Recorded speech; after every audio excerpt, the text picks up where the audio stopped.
अमरावती जिल्ह्याला गारपिटीचा तडाखा बसलाय। चांदूर बाजार तालुक्यातल्या थुगाव आणि पिपरी गावामध्ये आज सकाळी जोरदार गारपीट झाली आहे। चांदूर बाजार तालुक्यातल्या गहू, संत्रा, कांदा आणि भाजीपाला पिकांचं मोठ्या प्रमाणात नुकसान झालंय।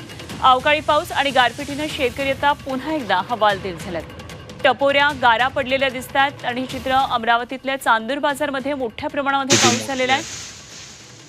अनिरुद्ध दवाळे आमचे प्रतिनिधी सध्या आपल्या बरोबर आहेत। जाणून घेऊया आणखी काही तपशील। अनिरुद्ध, मोठ्या प्रमाणामध्ये पाऊस झालेला दिसतोय, गारपीट झालेली आहे, मुख्यतः काय नेमकी परिस्थिती आहे?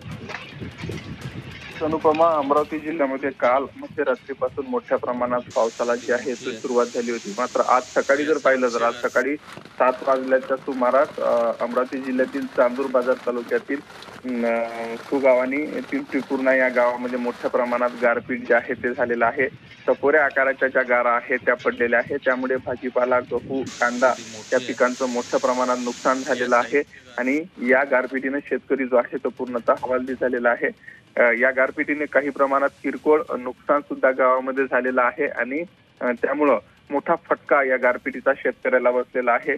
आता सध्या इलेक्शनमुळे सर्व अधिकारी आणि कर्मचारी हे इलेक्शन मध्ये व्यस्त आहेत। मात्र आता या सर्व गारपीट आणि या सर्व गोष्टींचे पंचनामे व्हावे अशी मागणी गावातील शेतकरी आणि गावकरी करतात। खरंय अनिरुद्ध, धन्यवाद दिलेल्या या सगळ्या सविस्तर तपशिलांसाठी। अनिरुद्ध दवाळे आमचे प्रतिनिधी आपल्या बरोबर होते, अमरावतीतून ही माहिती देत होते। चांदूर बाजारमध्ये मोठ्या प्रमाणामध्ये पाऊस झालाय, गारपिटीचा तडाखा या संपूर्ण भागाला बसलाय, टपोऱ्या अशा या गारा पडल्यात, त्यामुळे शेतकऱ्यांचं मोठं नुकसान झालंय।